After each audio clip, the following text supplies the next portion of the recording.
Cuando era pequeño, una de mis películas favoritas era Como el Grinch robó la Navidad. Eso fue antes de la época de los DVDs, DVRs y Netflix. Cuando aparecía en la programación en el canal principal, toda la familia nos sentábamos a verla. Si no, la perderíamos hasta el año siguiente. Yo esperaba con ilusión verla cada año, casi siempre, con una copa de helado. El Grinch era un ser tacaño de algún tipo que buscaba únicamente menospreciar el espíritu de la Navidad. Una época de bondad, dar risas y alegría. ¿Recuerdas lo que hicieron para descubrir por qué actuaba de ese modo? Pusieron una máquina de rayos X sobre su pecho y descubrieron un corazón pequeño y arrugado. Me resulta interesante que este diagnóstico sea tan coherente con la enseñanza de la Biblia. Vivimos del corazón. Como el hombre piensa de corazón, así es él. Lo que hay en tu corazón impulsará el modo en que tratas a otros. Por eso, una y otra vez en la Biblia se nos insta: guarda tu corazón. Debemos tener cuidado con lo que permitimos que acceda al corazón. Creo que Dios realmente alentaría al Grinch a meditar en nuestra lección de hoy. Dos virtudes que casi siempre están conectadas en la famosa lista del fruto del Espíritu en Gálatas capítulo 5 son amabilidad y bondad. Dios quiere que seamos amables y buenos con los demás. Parece sencillo, ¿verdad? Así que la idea clave no escatima las palabras y lo dice claramente: escojo ser amable y bueno en mis relaciones con los demás.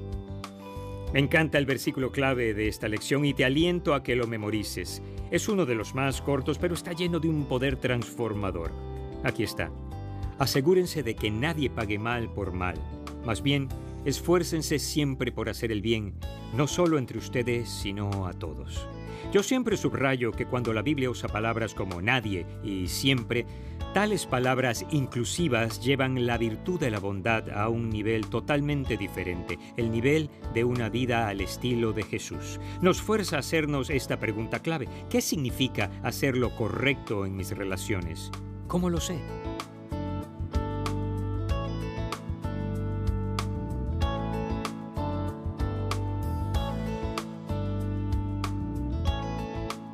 A primera vista puede parecer que las palabras amabilidad y bondad son gemelas, que significan lo mismo aunque se deletrean distinto, pero tal vez sea más preciso decir que son primas.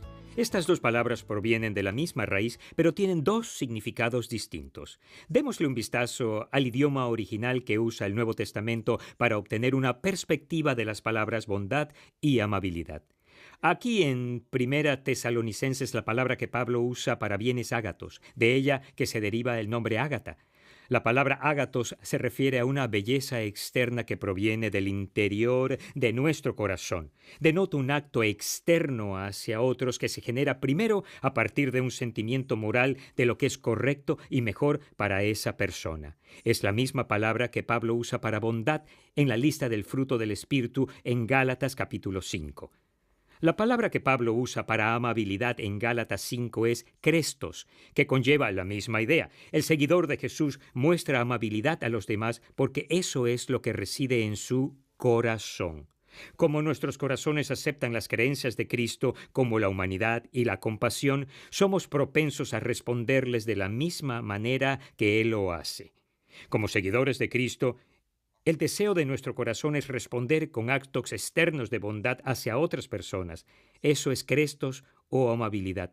Pero a veces lo correcto y lo mejor que debemos hacer por esa persona podría implicar un poco de amor duro, confrontar, disciplinar, decidir no hacer algo que te piden que hagas, porque en el corazón creemos que es lo correcto y lo mejor para esa persona. Eso es ágatos o bondad. Es esto lo que creo que la Biblia establece como diferencia entre amabilidad y bondad. Una de las muestras más hermosas de este acto interno-externo de bondad viene de la vida de David, conocido por ser un hombre conforme al corazón de Dios. Hagamos un repaso. Recordarás que David fue ungido por Samuel para ser el siguiente rey de Israel, pero fueron necesarios otros 14 años para que él llegara a ser proclamado rey. Al comienzo del largo período de espera y huida, David desarrolló una relación con el hijo del rey imperante, Jonatán. Jonatán sabía que su padre había sido desobediente a Dios y que debido a la desobediencia de su padre, él no le sucedería en el trono. y aceptó con gran amor que Dios escogiera a David para ser el siguiente rey. Jonathan le pide solo una cosa a su amigo David. Le pide que cuando David llegara a ser rey, salvara las vidas de los que pertenecían a la casa de Saúl y Jonathan. Era costumbre en esa época que un rey nuevo matara a todos los familiares del rey anterior, particularmente de uno que hubiera maltratado al nuevo rey, como lo hizo Saúl con David. David le hizo una promesa a Jonathan aquel día, diciéndole que sí guardaría la vida de sus descendientes.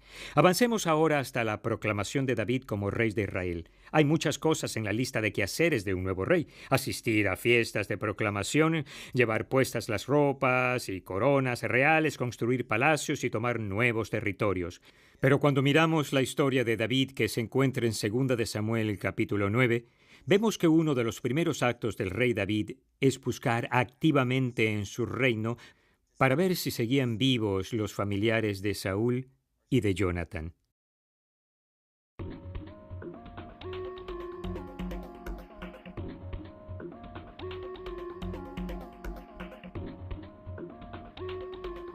Saúl, el primer rey de Israel, sentía muchos celos de su sirviente David, que se había hecho muy popular en el reino. El mejor amigo de David era el hijo de Saúl, Jonatán. Aunque Jonatán era el heredero legítimo al trono de su padre, Dios había dejado muy claro que David sería el siguiente rey de Israel. Debido a su profunda amistad, Jonatán le prometió a David que le advertiría si alguna vez descubría que su padre tenía intención de hacerle daño. A cambio, le pidió a David que les mostrase bondad en el futuro a él y su familia. No mucho tiempo después, Saúl planeó matar a David. Jonatán pudo advertirle y él escapó. Años después, cuando Saúl y Jonatán habían muerto, David se convirtió en el rey de Israel. Sin embargo, no se había olvidado de la petición de Jonatán. Así que les pidió a sus sirvientes que encontraran a cualquiera que siguiera con vida de la familia de Jonatán a quien él pudiera mostrarle bondad. Efectivamente, uno de los hijos de Jonatán, llamado Mefiboset, que sufría de discapacidad en ambas piernas, seguía con vida y vivía cerca. Por lo tanto, David hizo preparativos para que llevaran a Mefiboset desde donde vivía hasta Jerusalén para encontrarse con él. Cuando Mefiboset estuvo ante David, se inclinó, dándole honor y diciéndole que estaba a su servicio. David respondió: «No temas, pues en memoria de tu padre Jonatán he decidido beneficiarte. Voy a devolverte todas las tierras que pertenecían a tu abuelo Saúl, y de ahora en adelante te sentarás a mi mesa». Luego, David les dio a Mefiboset y su familia tierras para vivir y cultivar, y comían a la mesa de David como si fueran los hijos del rey.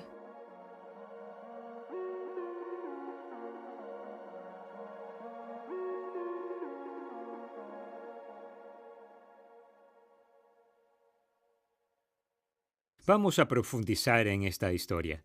Empecemos leyendo en 2 de Samuel 8, versículo 15, y notemos las palabras usadas a la luz de la lección de hoy.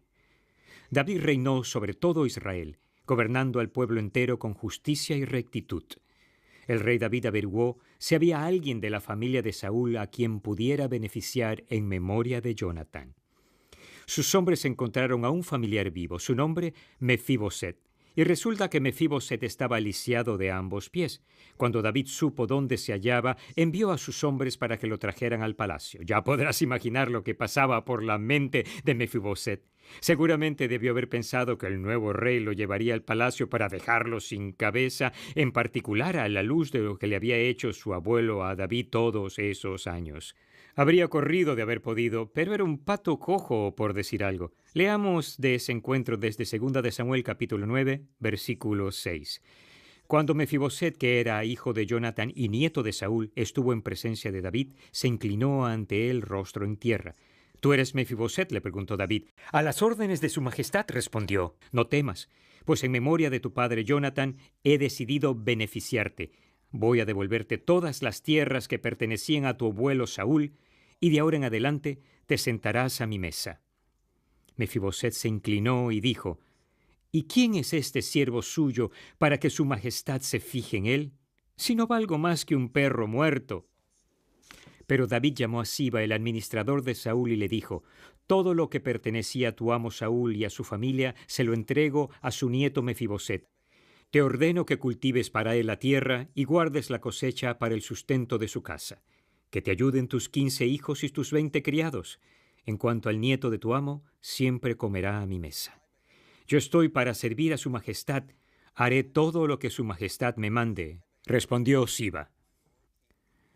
A partir de ese día, Mefiboset se sentó a la mesa de David como uno más de los hijos del rey. Toda la familia de Siba estaba al servicio de Mefiboset, quien tenía un hijo pequeño llamado Micaías.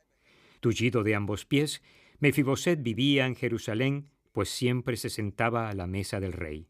Cada vez que leo esta historia me lleno de lágrimas. Quiero ser como David, quien quería tanto ser como Dios. La clave está en que él era un hombre conforme al corazón de Dios. Uno de mis mentores en este proyecto fue el difunto Dr. Dallas Willard de la Universidad del Sur de California. Él me dio una interesante perspectiva sobre la enseñanza de Jesús cuando exhortaba a la gente a poner la otra mejilla. Esto es lo que Jesús dijo en el sermón que se encuentra en Mateo capítulo 5. «Pero yo les digo, no resistan al que les haga mal. Si alguien te da una bofetada en la mejilla derecha, vuélvele también la otra». Una bofetada en la mejilla en la cultura de Jesús era un insulto. Él decía: cuando una persona te insulte, particularmente en público, ofrécele también la otra mejilla. El Dr. Willard sugería que el seguidor de Jesús no tenía que esforzarse para hacerlo. He aquí la transición que tiene lugar. Una persona te insulta, digamos que te da una bofetada en la mejilla. Tú acudes a tu corazón para encontrar respuesta. Debido a que las creencias de Jesús se hallan ya dentro de tu corazón, la oscuridad que solía estar ahí y deseaba ofrecer otro insulto ya no reside en tu corazón. Las palabras que salen de tu corazón podrían ser algo así: «No está en mi corazón regresarte lo que acabas de hacerme, así que te doy de nuevo el turno». Tú le ofreces la otra mejilla. Jesús no le pedía a sus seguidores que se refrenaran de dar otro insulto u otra bofetada. Jesús indicaba que ya no está en ti actuar de esta manera. Como tu corazón ha sido lleno del amor de Cristo, simplemente no deseas regresar el insulto. En eso consiste la profundidad de la bondad.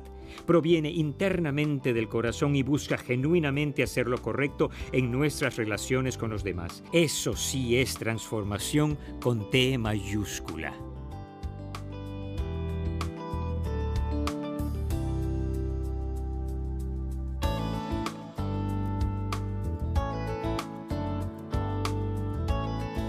Imagina cuán diferente sería tu vida, tu familia y tus relaciones con tus compañeros de trabajo y vecinos si pudieras poseer este tipo de virtud del interior, de tu corazón. No sé tú, pero yo realmente quiero ser como Jesús en cuanto a esto. Permite que te ofrezca algunas maneras prácticas de llegar a ser más como Jesús en lo que respecta a la virtud de la bondad en nuestra vida. Para hacer lo correcto por los demás, a partir de un corazón puro, número 1, no regresemos mal por mal. A menudo nos sentimos justificados en nuestro enojo, maldad e insultos cuando nos vengamos. Jesús dice: «No, en mí puedes elevarte por encima». Número 2, buscamos edificar a los demás. Estos son actos de bondad, aleatorios e intencionales. Y número 3, hacemos lo difícil por amor. De eso se trata la bondad. Proverbios 27:6 dice: «Más confiable es el amigo que hiere que el enemigo que besa». A veces lo mejor que podemos hacer en bien de otros es duro. Puede que no lo reciban bien al principio o nunca, pero como seguidores de Jesús actuamos de una manera que es generada en un sentimiento moral de lo correcto y de lo que es mejor para ellos, incluso cuando otros se conformen con decirle lo que quiere oír o darle lo que en última instancia le dañará. Al final de la película, el Grinch da un giro completo. Comienza a mostrarles bondad a todos, incluso llega a difundir el espíritu de darle a todo el mundo en la pequeña ciudad de Whoville. ¿Y sabes qué? Cuando vuelven a colocar la máquina de rayos X sobre su pecho, descubren que su corazón está creciendo. De hecho, su corazón se hace tan grande que rompe la máquina. Amigos, ahí es donde todo sucede, en el corazón. ¿Qué revelaría la máquina de rayos X si es colocada sobre tu corazón? Mientras más permitamos que las virtudes de Cristo hagan su residencia en el corazón, más bondad podremos llevar a las ciudades, grandes o pequeñas, en las que vivimos. Dilo conmigo: escojo ser amable y bueno en mis relaciones con los demás.